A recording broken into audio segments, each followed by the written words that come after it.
నమస్తే, welcome to BCN news. ఈ రోజు వార్తలతో మీ ముందున్నది తేజస్విని. ముందుగా ముఖ్యాంశాలు. సామాన్య కార్యకర్తను కేంద్ర మంత్రిని చేయడం ద్వారా రాష్ట్ర బీజేపీలో కార్యకర్తల హవా ప్రారంభమైంది. పశ్చిమ గోదావరి జిల్లా బీజేపీ విస్తృత స్థాయి సమావేశంలో కేంద్ర మంత్రి శ్రీనివాస్ వర్మ. ఉండి నియోజకవర్గంలో ఉగాది నుంచి ఎవరైనా పంట కాలువల్లో ప్లాస్టిక్ బాటిల్స్ కానీ చెత్త కానీ వేస్తే ₹1000 జరిమానా. శాసనసభ deputy speaker Raghuramakrishnaraju.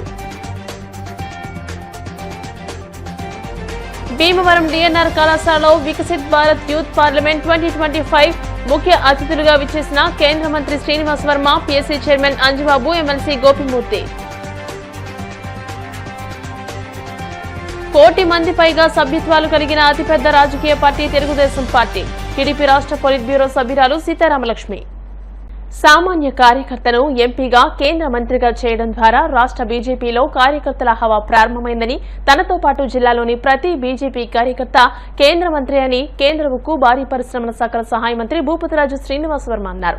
Bharatiya Janata party పశ్చిమ గోదావరి జిల్లా కమిటీ ఆధ్వర్యంలో భీమవరం ఆనంద ఇన్ ఫంక్షన్ హాల్లో జిల్లా బీజేపీ అధ్యక్షురాలు అయినంపూడి శ్రీదేవి అధ్యక్షతన ఆదివారం సాయంత్రం జిల్లా బీజేపీ విస్తృత స్థాయి కార్యకర్తల సమావేశం కేంద్ర మంత్రి భూపతిరాజు శ్రీనివాస్ వర్మ అభినందన సన్మాన కార్యక్రమం ఘనంగా నిర్వహించారు. ఈ కార్యక్రమంలో బీజేపీ రాష్ట్ర క్రమశిక్షణ సంఘం చైర్మన్ పాకా వెంకట సత్యనారాయణ, మాజీ MLC Vakati Narayana Reddy, BJP Narasapuram parliament convener Perucharla Subhash Raju, senior నాయకులు పీవీఎస్ వర్మ, మాజీ జిల్లా అధ్యక్షులు నాని తాతాజీ, జిల్లా ప్రధాన కార్యదర్శులు అల్లూరి సాయి దుర్గరాజు, కోమటి రవికుమార్, భీమవరం నియోజకవర్గ కన్వీనర్ కాగిత సురేంద్ర, ఈతకోట తాతాజీ, కలిదిండి వినోద్ వర్మ, పద్మావతి, పెద్ద సంఖ్యలో బీజేపీ నాయకులు, కార్యకర్తలు పాల్గొన్నారు. ఈ సందర్భంగా కేంద్ర మంత్రి శ్రీనివాస్ వర్మ మాట్లాడుతూ, తన విజయానికి అహర్నిశలు కష్టపడి పనిచేస్తూ పార్టీ జెండాను భుజాలపై మోసిన ప్రతి కార్యకర్త కోసం విశ్రాంతి లేకుండా నియోజకవర్గ అభివృద్ధికి పనిచేస్తానని అన్నారు. సేవ చేయాలంటే ప్రజాస్వామ్యంలో పదవి అతి ముఖ్యమని, రాజకీయాల్లో లక్ష్యం లేకుండా పనిచేయడం అనవసరమని అన్నారు. భారతీయ జనతా పార్టీలో పైరవీలకు విలువ లేదని, కులం, డబ్బు, ప్రతిపాదన రాజకీయాలు బీజేపీలో సాధ్యం కాదని అన్నారు. అంతకుముందు బీజేపీ నాయకులు మాట్లాడుతూ, నరసాపురం పార్లమెంట్ అభివృద్ధితో పాటు రాష్ట్ర అభివృద్ధికి అహర్నిశలు శ్రీనివాస్ వర్మ చేస్తున్న కృషిని కొనియాడారు.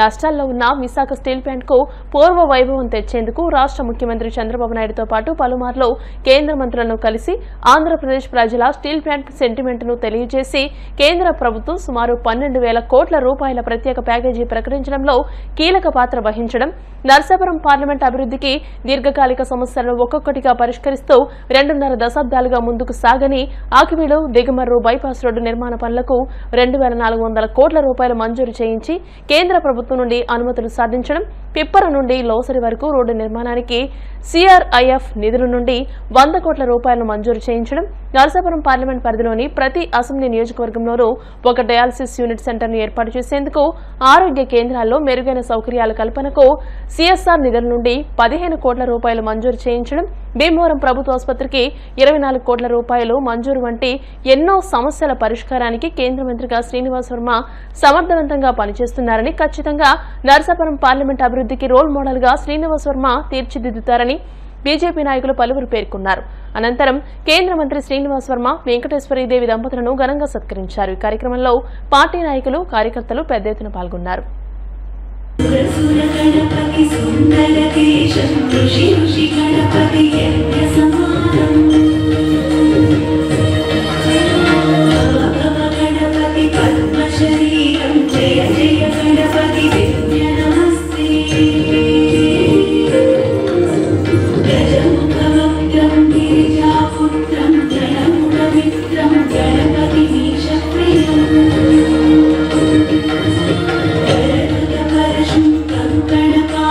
కవలిత పద్మరుచిం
నరసాపురం పార్లమెంట్ అభ్యర్థిగా ప్రకటించిన తేదీ మార్చి 23 అనేటువంటి విషయం మనం తీసుకున్నాం.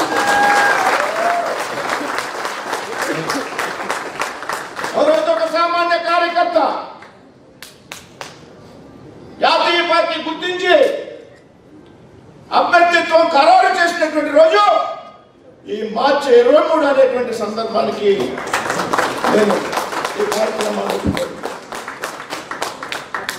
అప్పుడు అంగీకరించాను.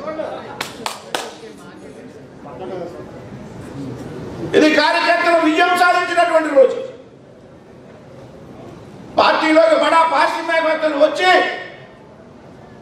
ఎన్నికల సమయంలో పార్టీ టికెట్లు తెచ్చుకొని నెగ్గితే పార్టీలో ఉండడం, ఓడిపోతే పార్టీ వెళ్ళిపోయేటువంటి పరిస్థితుల నుంచి ఒక సామాన్య కార్యకర్త బడా వ్యక్తులపై సాధించినటువంటి విజయం ఈ మార్చి 23 అనేటువంటి విషయం. అది రోజు ప్రత్యేక. ప్రతి భారతీయ జనతా పార్టీ కార్యకర్త కూడా రొమ్ములు విరుచుకుని తిరిగినటువంటి రోజు మార్చి 23 అనేటువంటి విషయాన్ని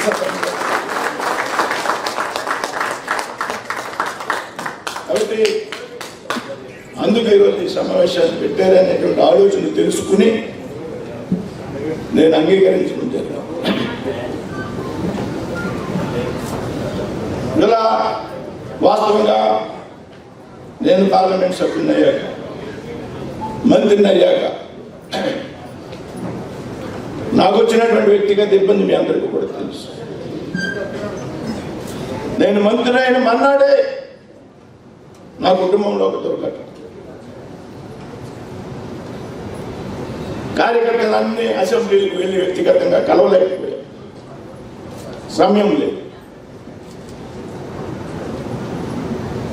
తర్వాత దాదాపు 5.5 నెలల పాటు నాకు ఆసుపత్రి చుట్టూరు తిరగడం సార్. అందరూ కలిశారు, చాలాసార్లు కలిశారు, ఒకసారి 2 సార్లు కాదు. కానీ ఈ రకమైనటువంటి సమావేశం సభ మనం పెట్టుకోలేకపోయి ఉన్నటువంటి విషయం వాస్తవం. అందరూ కలవాలనుకుంటున్నారు, కలిసి మాట్లాడాలనుకుంటున్నారు, కలిసి ఫోన్ చేయాలనుకుంటున్నారు అనేటువంటి సందర్భంలో ఇవాళ సభ ఏర్పాటు చేయాలి. అంటే ఆ తర్వాత కాలంలో 5 నెలల తర్వాత ఢిల్లీలో నేను అంతకుముందు పూర్తిగా సమయం లేకపోయాను. ఢిల్లీలో ఏ ఒక్క రోజు కూడా ఖాళీ ఉండేటువంటి పరిస్థితి ఉంది. పార్లమెంట్ సమావేశాలు జరిగేటప్పుడు అసలు ఖాళీ ఉన్నటువంటి పరిస్థితి.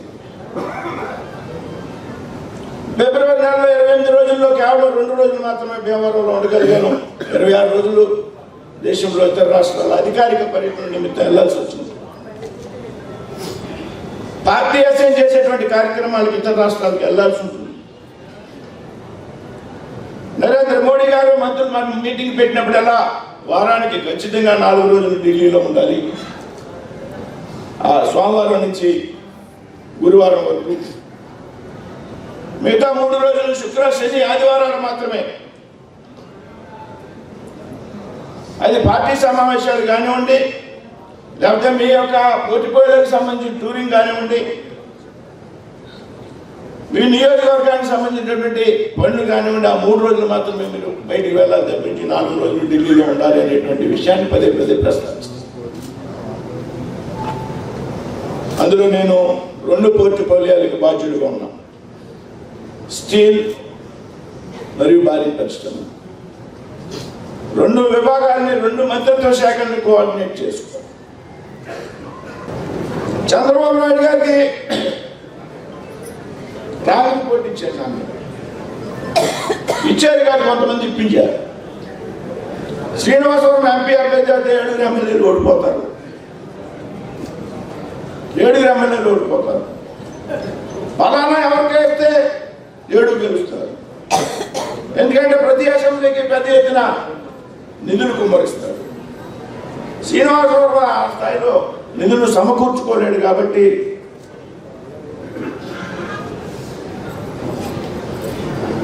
రాంగ్ ఫీడ్బ్యాక్ పెద్ద ఆయన ఇచ్చారు చంద్రబాబు నాయుడు. నన్ను అడిగారు, నాకు కూడా వచ్చినటువంటి సందర్భం. అందరూ కూడా పాపం అభ్యర్థులు చాలా బాగా మాట్లాడారు. శ్రీనివాస వర్మ మా అందరికన్నా సీనియర్ అండి రాజకీయాల్లో. 2 సార్లు 3 సార్లు శాసనసభ్యులు చేసినటువంటి వ్యక్తులు, మంత్రులుగా పనిచేసినటువంటి వ్యక్తులు కూడా శ్రీనివాస వర్మ అందరికన్నా రాజకీయాల్లో ముందున్నాడు. మేము రాజకీయాల్లోకి వచ్చేటప్పటికే శ్రీనివాస వర్మ రాజకీయాల్లో ఉన్నాడు. మంచి క్యారెక్టర్ ఉంది. పార్టీ కోసం ఆహర్నిశలో పనిచేశాడు. బీజేపీ కోసం నర్సాపురం టికెట్ బీజేపీకి ఇస్తే ఎంతకన్నా అర్హుడు లేడు, సమర్థుడు అని చెప్పి చివరిగా ముక్తాయింపు ఏం చెప్పేవారంటే పాప ఆయన దగ్గర డబ్బులు లేవండి, అదొకటే ఇబ్బంది అండి. మనిషి చాలా బ్రహ్మాండం అండి. నా గెలుపుని చిన్నదిగా చేసి చూపెట్టాలనేటువంటి ప్రయత్నం చేసి, ఇది బీజేపీ గొప్పతనం కాదు, శ్రీనివాస వర్మ గొప్పతనం కాదు, భారతీయ జనతా పార్టీ కార్యకర్తల యొక్క గొప్పతనం కాదు, కూటమి పార్టీల నాయకులు కార్యకర్తల యొక్క గొప్పతనం కాదు. అదృష్టం కొద్ది చేశాడు శ్రీనివాస వర్మ. ఏంటంటే అదృష్టమా? ఇలా మాట్లాడేవాడికి నేను ఒకటే సమాధానం చెప్తాను.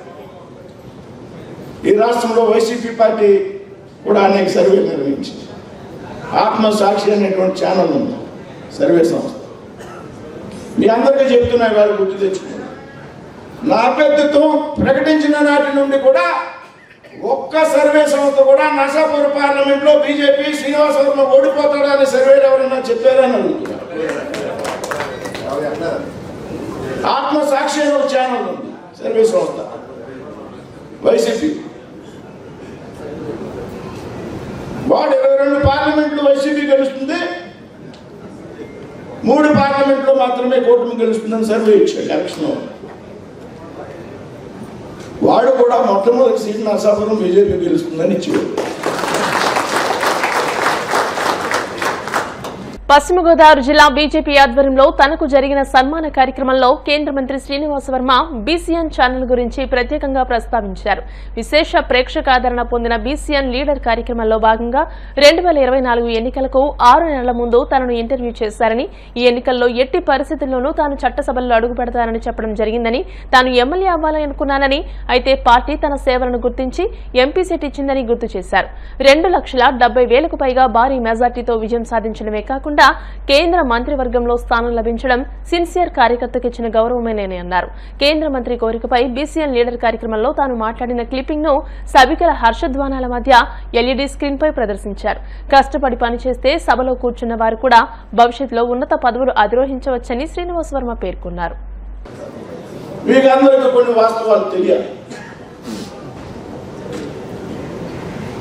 నేను ఎంపీ టికెట్ కోసం ప్రయత్నం చేయాలి.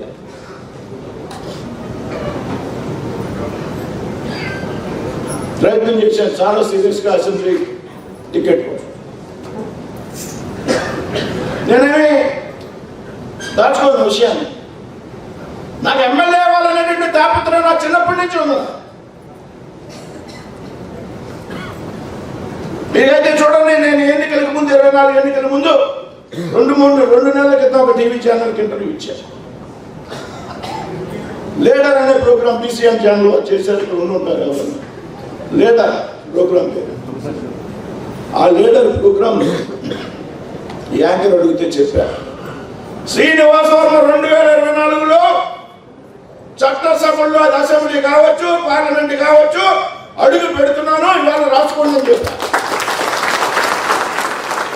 రాసుకోమని చెప్పాను. నా ధైర్యం, నా వెనకాల ఉన్నటువంటి నా పార్టీ యొక్క గొప్పతనం, మనలాంటి కార్యకర్తలు ఏదో రోజు ఎమ్మెల్యేలు చేస్తుంది అనేటువంటి ఒక నమ్మకం పార్టీ మీద. ఇది నేను గొప్పగా చెప్పట్లే. నేను ఆ వీడియో పెడతా, మీకు కూడా మనోధైర్యం. ఆ వీడియో చూస్తే నేను ఏ రకంగా చెప్పాను అనేది మీకు అర్థమవుతుంది. ఎన్నికలకు 2 నిమిషాల ముందు, 2 నెలల ముందు అయ్యి తీరుతానని చెప్పాను. ఎలా అవుతారన్నాడు. నీకు అనవసరం, నేను వెళ్ళకపోతే అడిగి ఎమ్మెల్యే కానీ ఎంపీగా కానీ అడిగి. ఎందుకంటే నా పార్టీ క్రమశిక్షణ కలిగినటువంటి కార్యకర్తని ఏదో రోజు గుర్తిస్తుంది అనేటువంటి ఒక నమ్మకం. ఎమ్మెల్యేగా అభ్యర్థిత్వం కావాలని నేను ఎవరిని అడగలేదు. మన పార్టీలో సిస్టమ్ లేదు, దయచేసి అది గుర్తు తెచ్చుకోవాలి. లీడర్స్ వెనకాల తిరిగితే పని అవ్వదు. లీడర్స్ని అంతసేపు ఎన్నిసార్లు కలిపితే అంత మైనస్. మన పని మనం చేయాలా? పార్టీలో ఎవరు పని చేస్తున్నారు, ఏ రకంగా పనిచేస్తున్నారు అనడానికి ఒక సిస్టమ్ ఉంది మన పార్టీలో. సంఘటనాపరంగా పనిచేసేటువంటి ముఖ్యమైనటువంటి వ్యక్తులు చాలామంది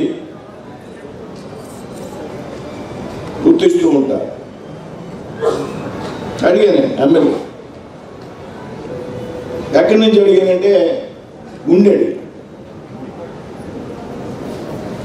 అదేంటి భీమవరం కదా అన్నది మన నాయకత్వం. నాకు ఉంది కంఫర్ట్ అండి, ఇక్కడ రాజకీయం వేరు, అక్కడ రాజకీయం వేరు, సీట్ ఎలాగ వస్తుంది మరి ఉండి సిట్టింగ్ ఎమ్మెల్యే కదా అన్నారు. సిట్టింగ్ టీడీపీ ఎమ్మెల్యే ఉండదు, సిట్టింగ్ సీట్ జనరల్గా వెళ్ళారు. నేను నాయకత్వానికి చెప్పాను, సరే అక్కడ ఇద్దరు అభ్యర్థులు ఉన్నారు సార్, బాగా ఫైటింగ్ తీవ్రంగా ఉంది, డెఫినెట్గా మనం పెట్టుబడితే ఆ ఫైటింగ్ చాలా ఒత్తిడి ఉంది ఒకరి మీద ఒకరికి, తెలుసు కదా ఉండి పేరు నేను చెప్పండి, నా మిత్రులు ఇద్దరు. ఆ తగువు మనం తీర్చొచ్చండి, మనం తీర్చొచ్చు. ఆ తగువుని ఎవరికి ఇచ్చినా ఇంకొకరు ఇబ్బంది పడే పరిస్థితి ఉందని నేను వాళ్ళిద్దరు కూడా చెప్పివ్వండి. మీరు రోజు ఇంకొంచెం పెంచుకోండి, గొడవ కొంచెం పెంచండి, మీ తగు నేను తీరుతాను. నా ఫ్రెండ్స్ వాళ్ళు వ్యక్తిగతంగా చాలా క్లోజ్గా ఉంటాం, ఆ తగు ఏదో నేను తీరుతాను, మీరు ఇంకా యాక్టివ్గా ఉండండి అని చెప్పివ్వండి. భీమవరంలో మున్సిపల్ కౌన్సిల్గా చేసినటువంటి శ్రీనివాస్ వర్మని కేంద్ర మంత్రిని చేస్తే, తెలంగాణలో మున్సిపల్ కౌన్సిల్గా చేసినటువంటి బండి సంజయ్ గారిని కేంద్ర మంత్రిని చేస్తే, ఢిల్లీలో కార్పొరేటర్గా ఉన్నటువంటి రేఖా గుప్తాని సీఎం చేసినటువంటి పార్టీ.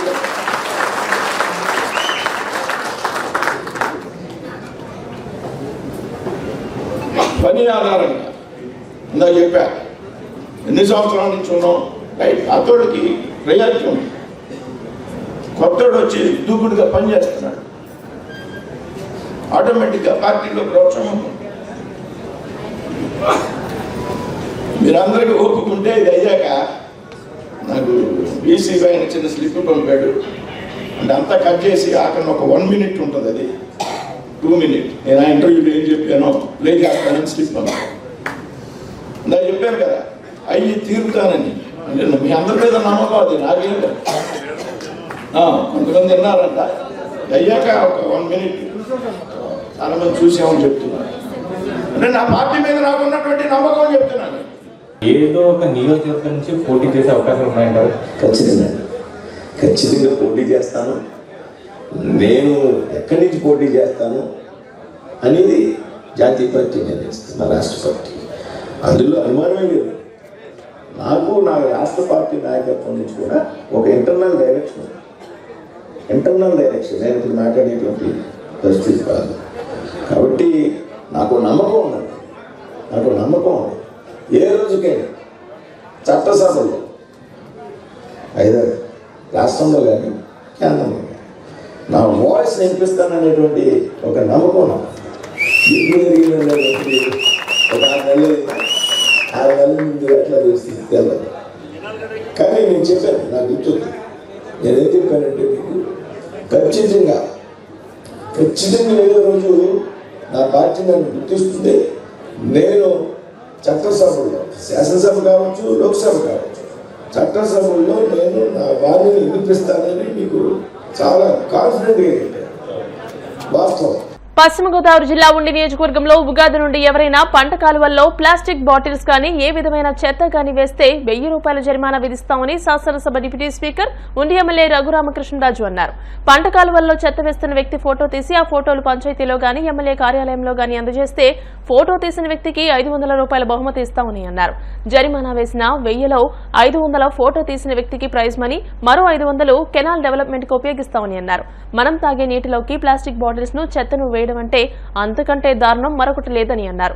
మన పరిసరాలనే మనం పాడు చేసుకునే దుస్థితి కలిగించవద్దని మరొకసారి వేడుకుంటున్నానని అన్నారు. అయినా సరే ఎవరైనా చెత్తను కాలువలో వేస్తే ఫోటో కొట్టు, ప్రైజ్ మనీ పట్టు ఉగాది నుండి మొదలన్నారు.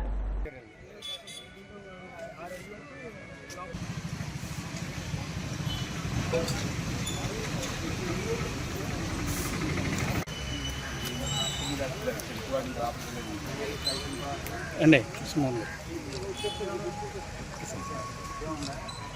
అండి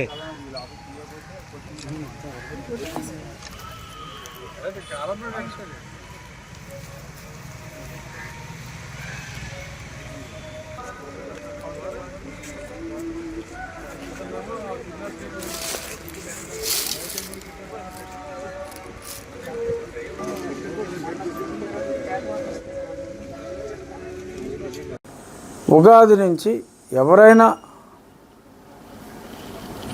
కాలువలోకి కానీ కాలువ గట్ట మీద కానీ ఏదన్నా డిశ్చార్జ్ పడవేస్తే 1000 రూపాయలు జరిమానా విధించడం జరుగుతుంది.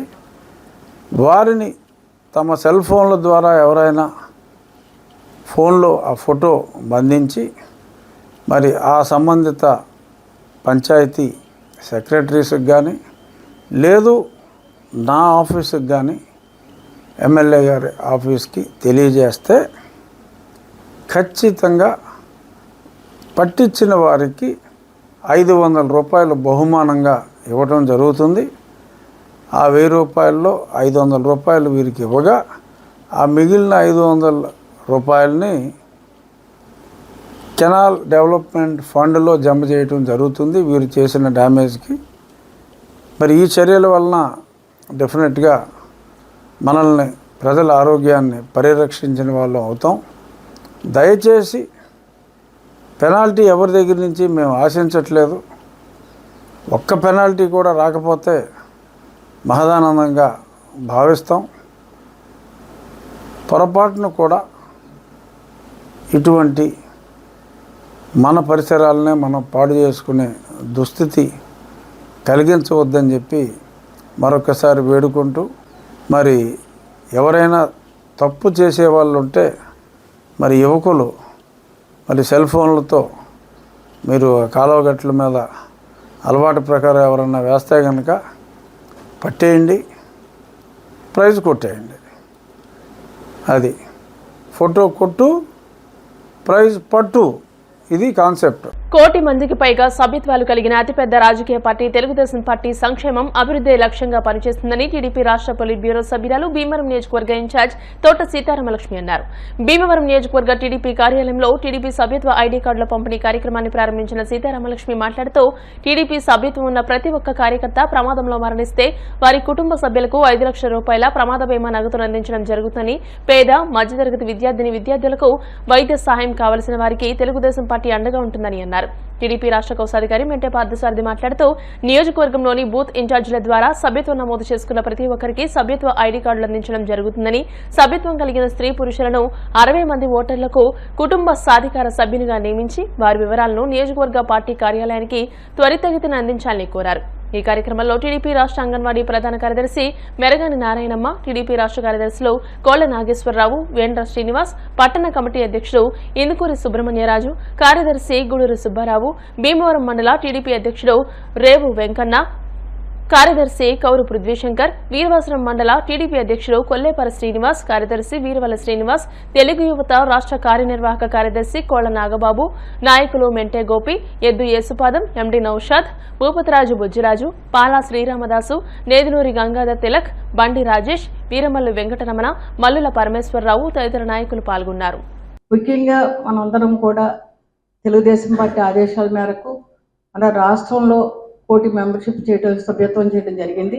ముఖ్యంగా మన భీమవరం నియోజకవర్గంలో అయితే దాదాపు 45,000 వరకు మనం భవిష్యత్తు గ్యారంటీ ఇది అనే దానికి తీసుకుని మనం మెంబర్షిప్ చేయడం జరిగింది.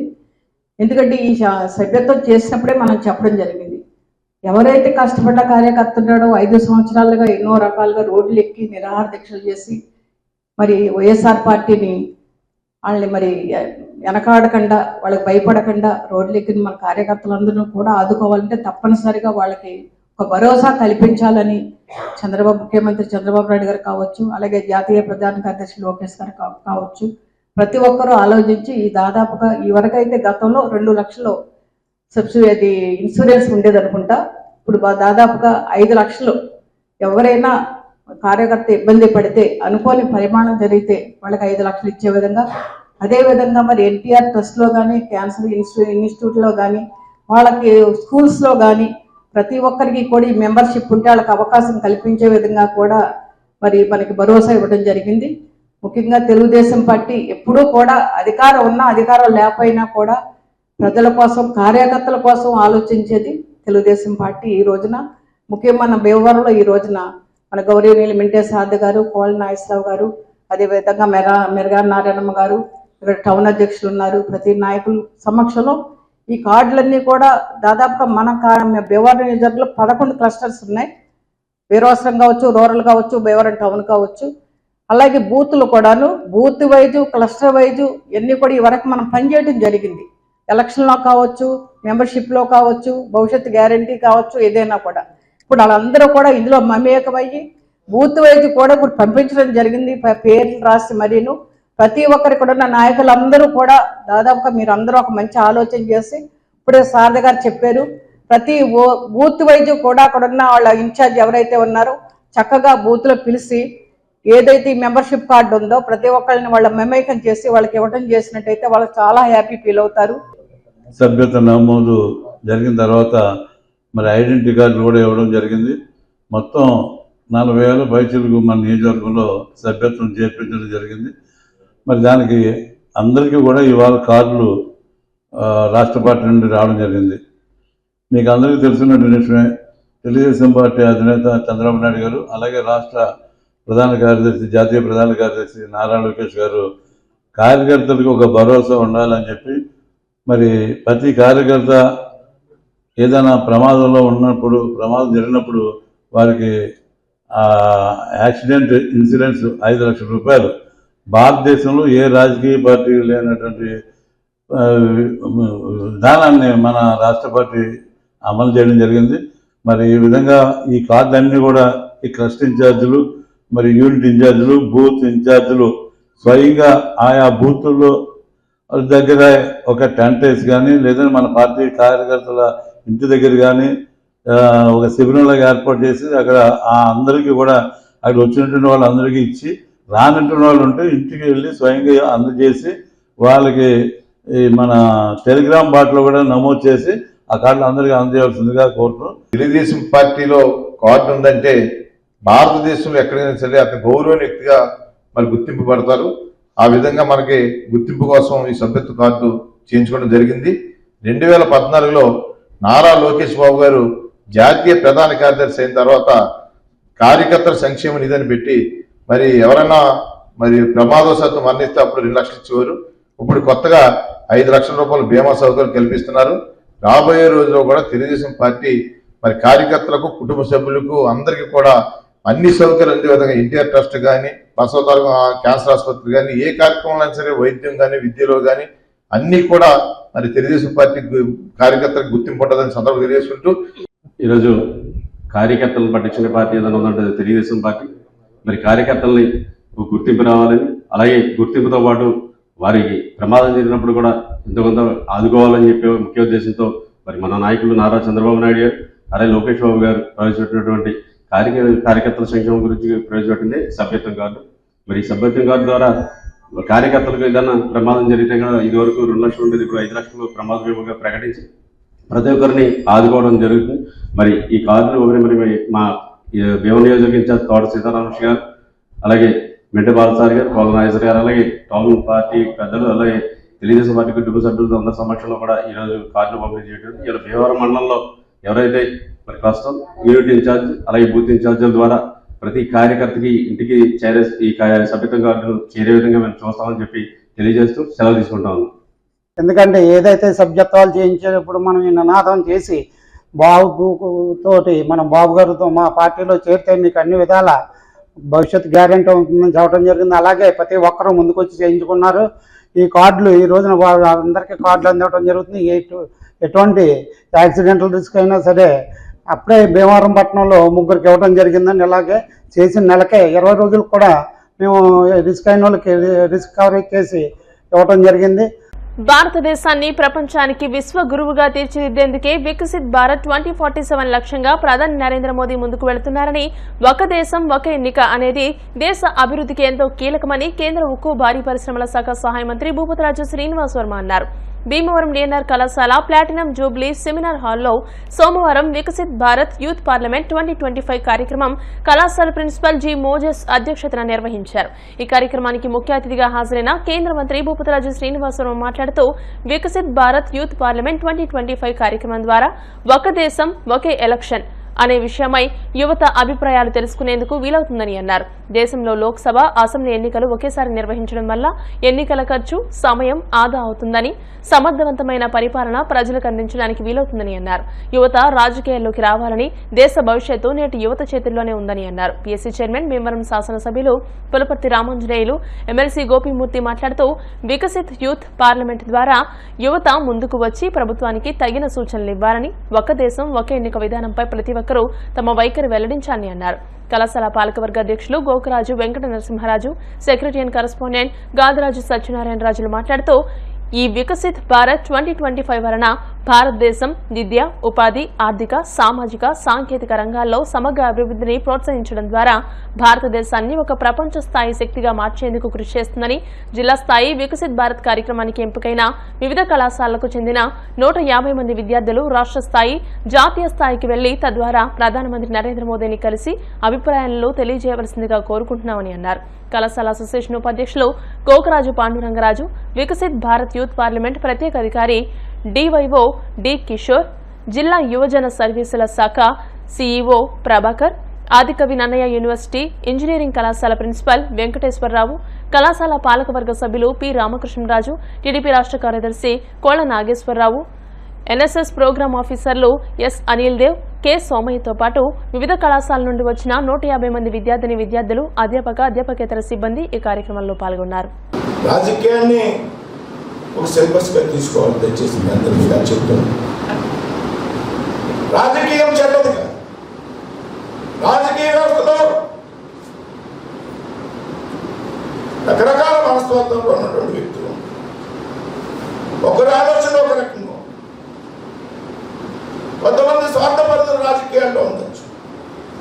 అంత మాత్రం రాజకీయం చెడ్డది, ఈ రాజకీయం జోలికి మనం వెళ్ళకూడదు అనేటువంటి ఆలోచన ఏదైతే ఉందో విద్యార్థులు, ఇది మంచిది కాదు. ఈ రకమైనటువంటి ఆలోచన వల్ల రాబోయేటువంటి రోజుల్లో భారతదేశం యొక్క భవిష్యత్తు దెబ్బతింటుంది అనేటువంటి విషయాన్ని మీ అందరికీ సవినయంగా మనం చేస్తాం. ఇవాళ భారతదేశం విశ్వగురువుగా తయారు కాబోతాం. ఇవాళ అన్ని దేశాల్లో ఆర్థికపరమైనటువంటి సంక్షోభం, అగ్రరాజ్యంగా ఎదుర్కొంటున్నటువంటి అమెరికాలో ఈరోజు సంక్షోభం, పాకిస్తాన్లో సంక్షేమం దిగజారిపోయింది వ్యవస్థ, శ్రీలంక, ప్రపంచంలో అగ్రరాజ్యాలుగా వెలుగుతున్నటువంటి దేశాలు ఇవాళ విలువలాడుతున్నాయి. కానీ భారతదేశం ఇవాళ ప్రపంచంలో 5వ ఎక్కువ జీడిపి ఉన్నటువంటి దేశంగా కొనసాగుతూనే ఉంటుంది. రాబోయేటువంటి 2-3 సంవత్సరాల్లో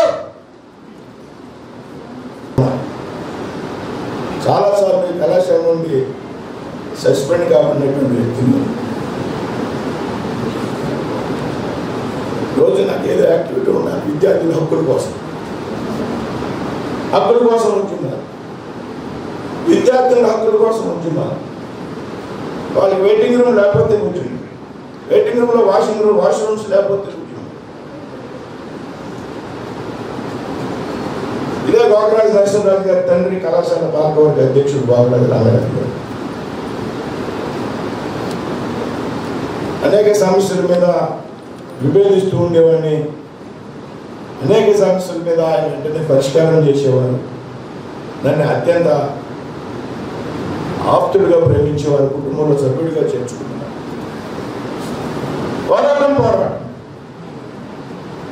నేను అప్పటి నుంచి రాజకీయం గురించి ఆలోచించాను.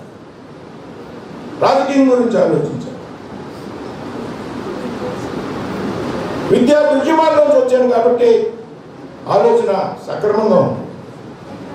ఎందుకంటే నేను డబ్బాధారంగా రాజకీయం చేయడానికి నేను సరిపోను కాబట్టి ఉద్యమాల ఆధారంగా నాయకుడికి ఎదగాలి. అంతేకాదు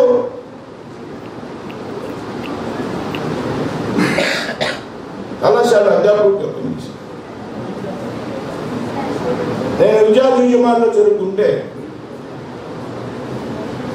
నేను నా కళాశాల విద్య పూర్తి చేసి లా కూడా చదువుకుని లాయర్గా సెటిల్ అవ్వాలనుకుంటే నాకు ఈ కళాశాలలో అధ్యాపకుడు ఉద్యోగం వచ్చాను. నేను లైబ్రరీ సైన్స్లో మాస్టర్ డిగ్రీ చేశాను. అందుకని లెక్చరర్ ఇన్ లైబ్రరీ సైన్స్ ఇదే బిల్డింగ్లో బిఈడి కాలేజీలో నేను లెక్చరర్ ఇండిపెండెంట్ బిజినెస్గా ఫోన్ చేసి ఇదే బిల్డింగ్ అప్పుడు కూడా అప్పుడు కోసం పోరాడు. ఆ తర్వాత నేను విద్యార్థి సంఘం నుంచి చిన్నప్పటి నుంచి కూడా విద్యార్థి సంఘాల్లో పనిచేశాను. 90లో భారతీయ జనతా పార్టీలో వచ్చాను. ఎందుకు చెప్తున్నానంటే మీకు రాజకీయాల మీద రాజకీయం చెడిపోయిందని ఆలోచన నుంచి మీరు అంతా కూడా బయటికి రావాలి. రాజకీయం చెడిపోవడానికి కారణం ఏంటంటే మీలాంటి విద్యార్థులంతా కూడా రాజకీయాలకు దూరంగా ఉండడం, ఇందులో మీ పాత్ర కూడా ఉందనేటువంటి విషయాన్ని తెలియజేయడానికి భారత్ దాని గురించి మీరు ఎవరు ఏమి చేద్దాం మాట్లాడిన వాళ్ళు ఎవరు కూడా మీ కాలేజీ గురించి మీ చదువు గురించి చెప్పారు తప్పితే వికసిత భారత్ అంటే ఏంటి, దీనివలన మనకు వచ్చేది ఏమిటనేది మాట్లాడాలి. వికసిత భారత్ అంటే ప్రపంచంలో మన భారతదేశము నెంబర్ 1 స్థానంలో రావాలంటే ఏమి చేయాలి? వికసిత్ భారత్ ద్వారా 2025లో ఎలా ఉండాలి, 2029లో ఎలా ఉండాలి, 2034లో ఎలా ఉండాలి, 2039లో ఎలా ఉండాలి, 2044లో ఎలా ఉండాలి, 2047 వచ్చేసరికి ప్రపంచంలో నెంబర్ 1 దేశం అవ్వాలి. అది వికసిత భారత్. అలా అవ్వాలంటే మనమందరం కూడా కష్టపడి పైకి రావాలి. ముఖ్యంగా 2047 వచ్చేసరికి మన భారతదేశంలో ఇప్పుడున్న వాళ్ళంతా కూడా వృద్ధులంతా కూడా రిటైర్ అయిపోతారు. యువతకి అవకాశం వస్తుంది.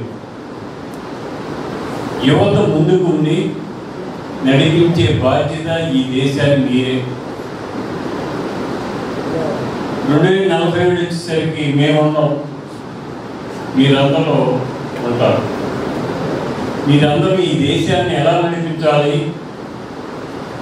భారతదేశంలో మన దేశం, ప్రపంచంలో మన దేశం నెంబర్ 1 ఎలా అవ్వాలి అంటే అన్ని రంగాల్లో కూడా ముందుకు సాగాలని ఆలోచన చేయాలి.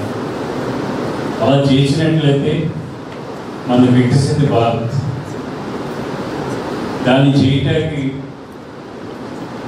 యువత ముందుకు రావాలి. యువతే ఈ రాష్ట్రానికి, ఈ దేశానికి వెన్నెముక.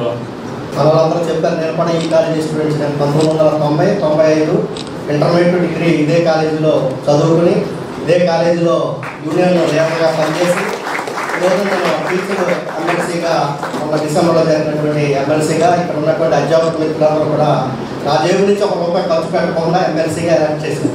సో వాళ్ళందరికీ కూడా ప్రత్యేకమైనటువంటి ధన్యవాదాలు ఈ సందర్భంగా తెలియజేస్తూ ఈ రోజున కార్యక్రమం ఇందాక మన ఎమ్మెల్యే గారు చెప్పినట్టు ఏదైతే 2047 నాటికి భారతదేశాన్ని ప్రపంచంలోనే నెంబర్ 1 దేశంగా తీసుకువెళ్ళటానికి జరుగుతున్నటువంటి కార్యక్రమంలో భాగంగా ఈరోజు ఏదైతే వికసిత్ భారత్ యూత్ పార్లమెంట్ 2005లో భాగంగా మీకు ఇచ్చినటువంటి topic 1 nation 1 election. So 1 nation 1 election అనే దాని మీద ఉన్నటువంటి టాపిక్కి సంబంధించి మీరందరూ ఆల్రెడీ దాంట్లో పాల్గొని కొంత ఫిల్టర్ ఇక్కడికి వచ్చారు. మీకు మిగిలింది ఈ రోజు రేపు కూడా మీకు జరుగుతూ ఉంది. సో ఇటువంటి సందర్భంలో మనం చదువుకున్నటువంటి క్లాస్ రూమ్లో చదువుకున్నటువంటి చదువుకి ఈ సబ్జెక్ట్కి అంటే డిఫరెన్స్ ఉంది. అంటే మనం 1 నేషన్ 1 ఎలక్షన్ అంటే నేషనల్ అంటే మన జాతీయత గురించి, భారతదేశం గురించి, భారతదేశంలో ఉన్నటువంటి పరిస్థితుల గురించి, భారతదేశంలో ఉన్నటువంటి ప్రధానికం గురించి, భారతదేశంలో ఉన్నటువంటి రాజకీయాల గురించి, రాజకీయ పార్టీల గురించి మొత్తం అవగాహన తెలియాలి. మన ఆంధ్రప్రదేశే కాదు, హోల్ ఇండియా నోడల్ డిస్ట్రిక్ట్స్ కింద క్రియేట్ చేశారు. టోటల్ 300. మన వెస్ట్ గోదావరి, ఏలూరు డిస్ట్రిక్ట్స్ రెండింటికి కలిపి వెస్ట్ గోదావరి నోడల్ డిస్ట్రిక్ట్ ఇచ్చారు. So so under aegis of Adikavi Nannaya university మన డిఎన్ఆర్ కాలేజ్ సెలెక్ట్ చేయడం జరిగింది ఈ ప్రోగ్రామ్కి వెన్యూగా. గత కొద్ది రోజులుగా హోల్ ఎన్ఎస్ఎస్ పిఓస్ ఈ 2 జిల్లాల నుంచి వాళ్ళ స్టూడెంట్స్ తీసుకురామని చెప్పి కంటిన్యూస్గా కాలేజ్ యాజమాన్యం కానీ ఎన్ఎస్ఎస్ పిఓస్ కానీ ఫాలోఅప్ చేశారు. మేము కానీ సెంట్రల్ గవర్నమెంట్ నుంచి ఫాలోఅప్ చేస్తూనే ఉన్నాం. స్టూడెంట్స్ చాలా యాక్టివ్గా రిజిస్టర్ అయ్యారు. విద్యార్థులకు ఎందుకంటే వాళ్ళ కేంద్ర ప్రభుత్వంలో ఉన్న మన మోడీ గారు యువతను బాగా ఎంకరేజ్ చేసి వారి ద్వారా మన దేశానికి అభివృద్ధిలో తీసుకెళ్ళాలని, నేషనల్ లెవెల్లోనే ఇంటర్నేషనల్ లెవెల్లో తీసుకెళ్ళి మన దేశాన్ని ఒక పోటీ దేశంగా తయారు చేయాలని, ఆర్థికం కానీ సామాజికం కానీ పరిశ్రమ కానీ ఇండియా అంటే ఒక గొప్ప దేశం అని తయారు చేయాలనే ఉద్దేశంతో ఈ యువతను ప్రోత్సహిస్తూ ఇవాళ ఇండియా యూత్ ఫెస్టివల్ని పెట్టడం జరిగింది. అంటే ముందు ఈ దేశం అభివృద్ధి చెందాలంటే యువతలో మార్పు రావాలనే ఉద్దేశంతో వీలో ఇంతకుముందు కాంపిటీషన్ పెట్టి ఇక్కడ 150 మందిని పంపడం జరిగింది. ఇందులో నా ఉద్దేశం 10 మంది అనుకుంటా సీఎంగా చెప్పారు. 10 మందిని మళ్ళీ సెలెక్ట్ చేసి మన నేషనల్ లెవెల్లో తీసుకెళ్ళి అక్కడ మన కాంపిటీషన్తో తీసుకెళ్లాలనే ఉద్దేశంతో ఈ కార్యక్రమం చేపడుతుంది. ఇప్పుడు కాసేపు ప్రకటనలు.